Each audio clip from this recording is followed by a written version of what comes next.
Closing arguments in the McMichael trial are currently happening today.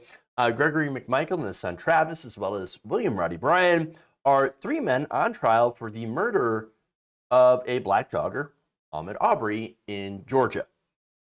Now, the senior prosecutor for the Cobb County District Attorney's Office, Linda Dunikowski, delivered a closing argument for the prosecution earlier on Monday. And what she's going to do is she's using a very, very simple test called the but-for test. And I want to show you an example of that in action. But the bottom line is, but for their actions, but for their decisions, but for their choices, Ahmaud Arbery would be alive. And that's why they've been indicted with murder, felony murder, and the 4 felonies that led to the murder. Pretty simple. But for their actions, Ahmaud Arbery would be alive today. Boom. And that's basically it. Now remember, this case did not get as much attention, and I believe it should have gotten a lot of attention as the Rittenhouse trial. Now, because remember, the McMichaels are the ones that are using the self-defense argument, as well as saying, well, we had the right to do a citizen's arrest, even though we didn't actually see a crime happen. Now, they chased him down nonetheless. William Roddy Bryan, of course, when he had seen the McMichaels go by, decided to hop in his truck, grab his camera, and film it, and then chase after this guy, Ahmaud Arbery, who was running from these crazy white boys. And that's what it was. Now, when, Bryan ran him off the road, and this was explained when one of them was on the stand giving cross-examination, that they had cornered Arbery like a rat. And I think gave him no choice but to defend himself. Now, the difference is, of course, is that Ahmaud Arbery was unarmed. He didn't have a gun. He didn't have a gun, and yet there were 2 men who had guns and 2 trucks. What this was a modern-day lynching. That's what happened. Ahmaud Arbery did absolutely nothing wrong. But in their mind, the mind of the McMichaels and Bryan, well, he's black. We've been having some crime lately. There's been some theft. And so he's running down the street. He must have done something wrong. We need to go and we need to, quote unquote, question him, even though I really don't have the authority to do so since I didn't see him doing a crime.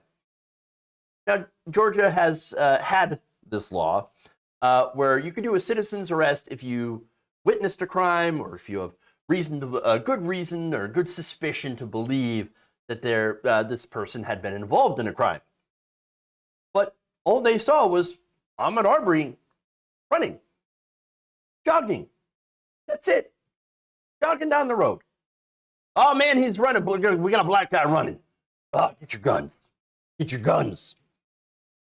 In fact, I want to go to the next video here. This is a little bit more context into the argument Dunikowski was doing. And basically, she broke down what happened. But bottom line, they assumed he must have committed some crime that day because he's running real fast down the street, right? They did not call 911. They wanted to stop him and question him before they called 911. How do we know? Because that's what they told the police that night. That's what they said on the scene. Hey, stop, we want to talk to you. Can't do that. They made these decisions in their driveways. So what's really going on here? You know what's really going on here. Mr. Arbery was under attack. They committed 4 felonies against him. And those are the 4 felonies in the indictment. Then they shot and killed him, not because he was a threat to them, but because he wouldn't stop and talk to them. And they were going to make him, absolutely make him stop. We're going to point a shotgun at you. That'll make you stop. That should make you stop right here in your tracks because we want to talk to you. And what did he do? He still ran away. Still ran away. For 5 minutes, ran away. Travis McMichael went to intercept him with that shotgun, and he turned that corner. We can't see whether Mr. Arbery attacked him or grabbed the shotgun or anything. It doesn't matter. Because how fast did he shoot him? How fast did he just pull that trigger? They shot and killed Ahmaud Arbery.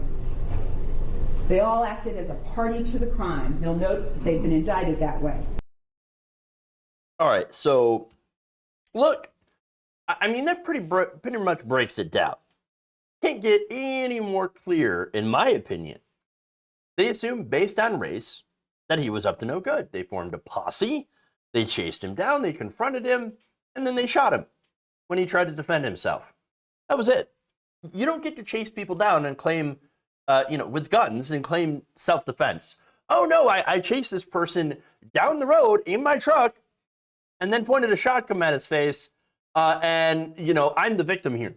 No, you don't get to do that, okay? You don't get to start a fight with somebody and claim that you were acting in self-defense, okay? You don't get to play vigilante lawman, because in this case, and in a lot of cases like this, people die. Will die. And so, look, Dunikowski has done an amazing job as prosecutor. The defense has been absolutely, in my opinion, very, very weak. Very weak. You even had, during cross-examination, Travis McMichael admitting Ahmaud Arbery was no threat to me. He wasn't acting aggressive. He didn't have any indication that he had a weapon. And so he was absolutely no threat to me, and I shot him anyway. And by the way, it's not just, and here's the thing, the biggest, most egregious part of this entire thing isn't just the caucasity of being able to go out and form a white posse and hunt down a black man, thinking that you could just detain him for running. No, it's actually what led up before the arrest. Right after this happened. Remember, it took more than 2 months for these men to be arrested for this modern-day lynching. And why is that? It's because Gregory McMichael used to be a police officer. You know that Dunikowski is actually the 4th prosecutor in this case. The 4th. What happened to the other ones? Well, 2 local district DAs had to recuse themselves because of professional connections to Mr. McMichael. Given that, of course, that police officers and prosecutors tend to work very close to each other or with each other in many, many cases. And so, of course, if you have these local prosecutors and local police officers, that's why you always have to bring someone in from the outside, because of those connections. They will get in the way of judgment and impartiality.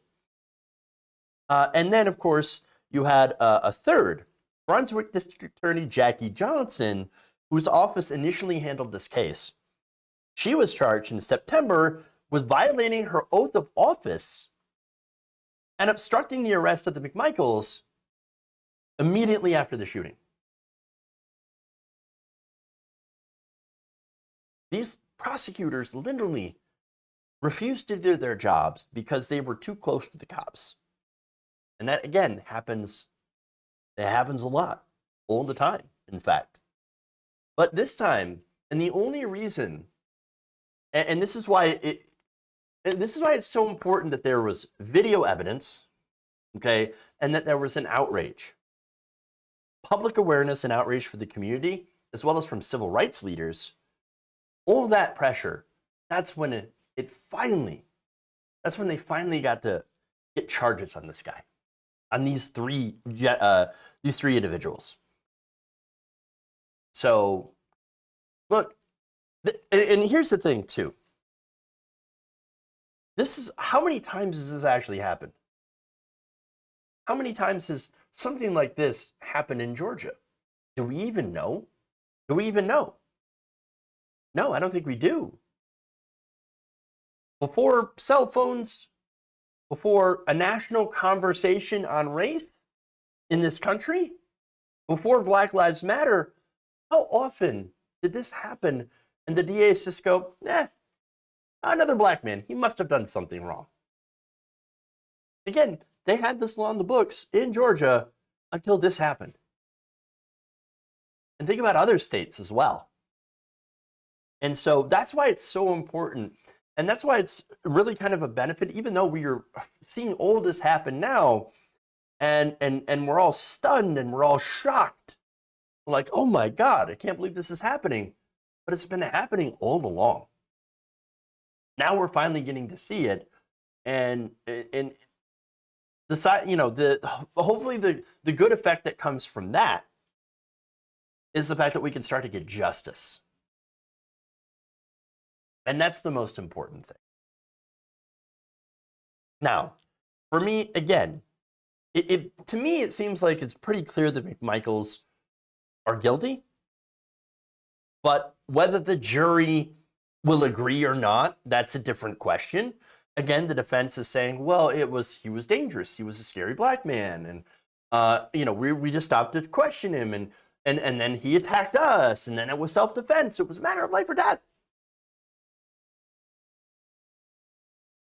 But I think she makes a really good case to cut through that.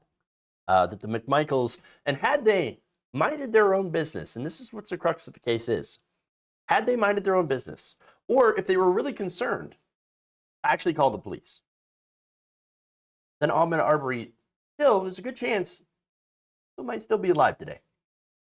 If you enjoyed this video, please give us a like and share with your friends. You can subscribe and help out the channel by becoming a patron. It's patreon.com/Jeff Waldorf, or you can become a channel member as well by hitting the join button below.